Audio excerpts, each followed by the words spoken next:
नमस्कार मित्रों, आज हम लोग इस वीडियो में अल्प प्राण और महाप्राण की चर्चा करेंगे।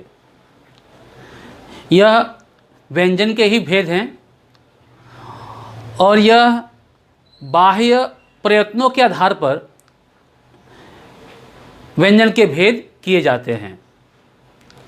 तो बाह्य प्रयत्नों के आधार पर व्यंजन के दो भेद हैं, एक है अल्प प्राण और दूसरा है महाप्राण। तो यहाँ पर प्राण का अर्थ वायु है। प्राण का अर्थ वायु है। तो जैसे कि नाम से है अल्प, अल्प मतलब कम, और महा तो उसका उल्टा होगा यानी अधिक, और प्राण का अर्थ वायु।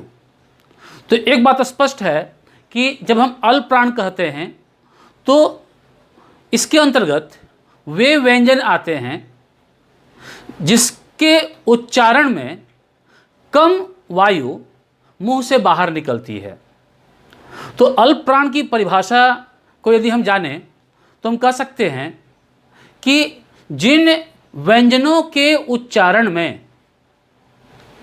मुंह से कम हवा निकलती है, कम मात्रा में हवा निकलती है, उसे अल्प प्राण व्यंजन कहते हैं। जैसे उदाहरण के लिए, तो अल्प प्राण के अंतर्गत, अल्प प्राण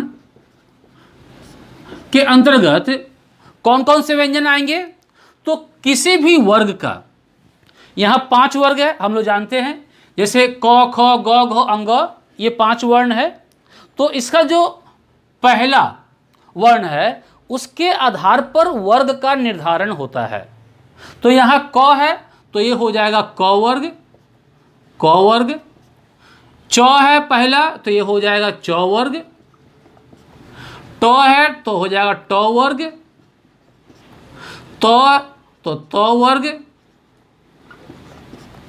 प है तो प वर्ग। तो ये 5 वर्ग है। तो अल्प प्राण के अंतर्गत कौन कौन से वर्ण आएंगे? तो प्रत्येक वर्ग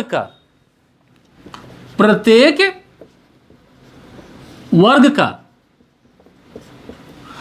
पहला, तीसरा और 5वां वर्ण, पहला, तीसरा और 5 और लिखना है, और 5वां वर्ण, ये आ गया। इसके बाद है य, र, ल और व, और एक और है वह है ड़। ये यानी प्रत्येक वर्ग में पहला और तीसरा वर्ण जब कहते हैं तो उसका अर्थ क्या है? जैसे यहां पर पहले वर्ग में, क वर्ग में हम देखते हैं कि क, ग, अंग, ये अल्प प्राण व्यंजन है। च वर्ग में च, ज, य अल्प प्राण व्यंजन है। ट वर्ग में ट, ड, ड़ ये भी अल्प प्राण है। त वर्ग में त, द और न ये अल्प प्राण है। और प वर्ग में प, ब और म ये अल्प प्राण है। तो कुल 25 वर्णों में से, यानी स्पर्श व्यंजन में या 5 वर्गों में 25 वर्ण होते हैं, व्यंजन वर्ण होते हैं। इन 25 में से ये 15 जो वर्ण हैं, पहला, तीसरा और 5वां प्रत्येक वर्ग का, वह अल्प प्राण के अंतर्गत आते हैं। और य, र, ल, व, तो य, र, ल, व क्या है? तो वह अंतस्थ व्यंजन है। अंतस्थ व्यंजन है, ये अंतस्थ व्यंजन है। तो यहां अंतस्थ व्यंजन ये हो गया। और जो ड़ है वो ड़ क्या है? द्विगुण व्यंजन है। तो ये 15, ये 4 और ये यहां पर ये 1, कुल मिलाकर 15, 4, 19 और 20। तो अल्प प्राण की संख्या है 20। अब अल्प प्राण को और भी हम बेहतर तरीके से तब समझ पाएंगे जब हम महाप्राण को समझ लेंगे। और दोनों की तुलना के माध्यम से इसके अंतर को समझकर दोनों को बेहतर तरीके से समझ सकते हैं। तो महाप्राण क्या है?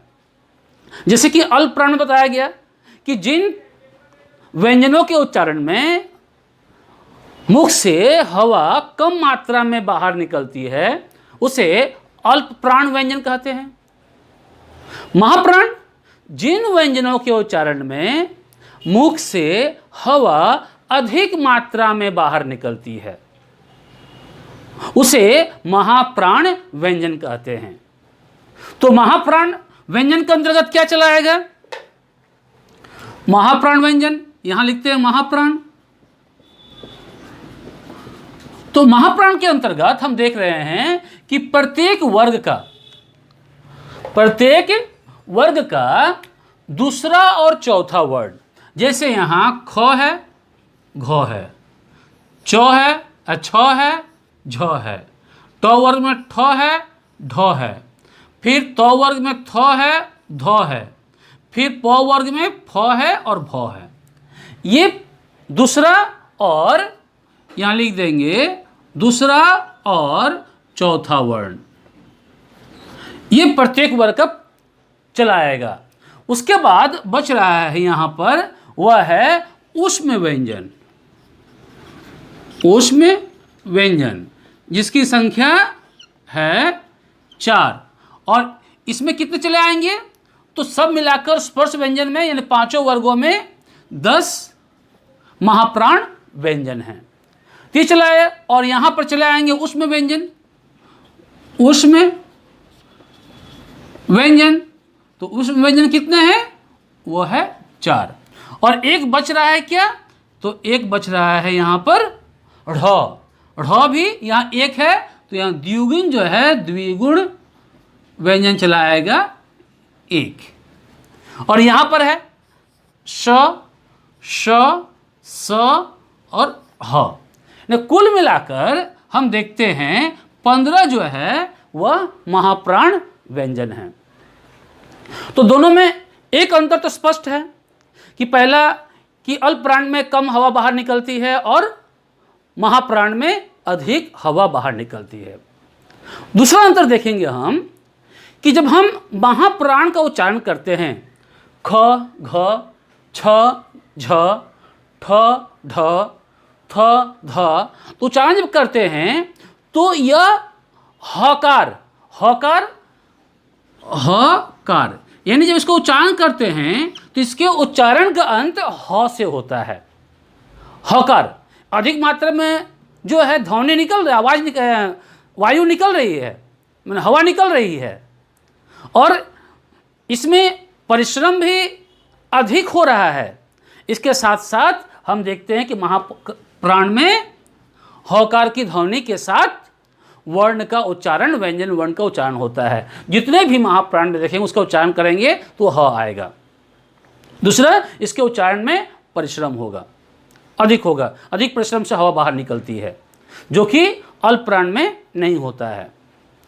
तीसरी जो महत्वपूर्ण बात हम जो जानते हैं इसमें कि जब हम इसका उच्चारण करते हैं महाप्राण का, तो इसका उच्चारण करते समय अगर ध्यान देंगे तो देखेंगे कि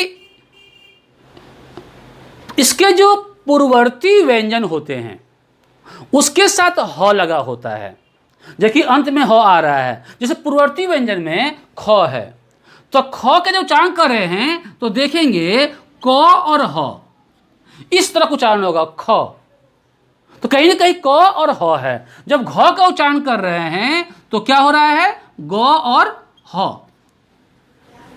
फिर जब हम लोग थ का उच्चारण करेंगे तो हो जाएगा त और ह, क्योंकि अंत में यह ह आएगा, ह ध्वनि जो है वह आएगी, इसलिए यह महाप्राण है। इसलिए जब हम लोग इसका जो हिंदी से इंग्लिश लिखते हैं, हम लोग बचपन हम लोगों ने पढ़ा है के से क, के च ख, जी से ग, जी एच घ, हमने पढ़ा है। फिर जो हमने कहा सी एच च, सी डबल एच छ, हमने पढ़ा है टी से ट, टी एच ठ। तो इस अंतर को हम जब समझ जाएंगे अल्प प्राण महाप्राण को, तो ये भी समझ जाएंगे कि हमने बचपन में उस तरह से क्यों पढ़ा है। टी से ट, टी एच ठ क्यों? तो टी एच जो है वह एच वह ह है। जैसे हमने यहाँ किया है अभी, जैसे के से क और के एच ख, तो ये क्या हो गया, के एच ख। जी से ग, जी एच घ, जी एच घ। टी से त और टी एच थ। तो इस तरह से भी हम याद रख सकते हैं कि हिंदी से अंग्रेजी लिखते समय हम जिनके साथ एच लगाते हैं यानी ह लगाते हैं वह महाप्राण है, और जिनके साथ नहीं लगाते हैं वह अल्पप्राण है। तो इस सब के साथ जितने भी यहाँ पर गोल किया हुआ है, ठीक, सबके साथ हम देखेंगे कि यह एच मिलेगा, यह ह मिलेगा। और जब यहां पर आएंगे श, श, स, ह, तो इसे छोड़कर सबके साथ एच है।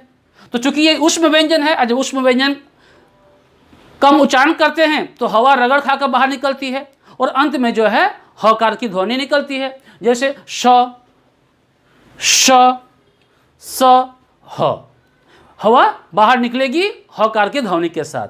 और इसे जो है इसलिए रखा जाता है द्विगुण व्यंजन को, क्योंकि ये जो ढ बना है, ये बना है इसके नीचे, ढ के नीचे बिंदी लगाने से। और ढ किसके अंतर्गत आता है, वह आता है महाप्राण के अंतर्गत। इस तरह से हम पूरे अल्पप्राण और महाप्राण को अच्छी तरह समझ जाते हैं। और ये प्रश्न पहचान, अल्पप्राण महाप्राण संबंधित प्रश्न, इसे पहचानने संबंधित प्रश्न अनेक प्रतियोगी परीक्षाओं में आते हैं।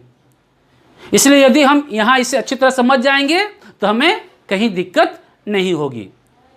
तो इस वीडियो में मित्रों आज इतना ही। धन्यवाद।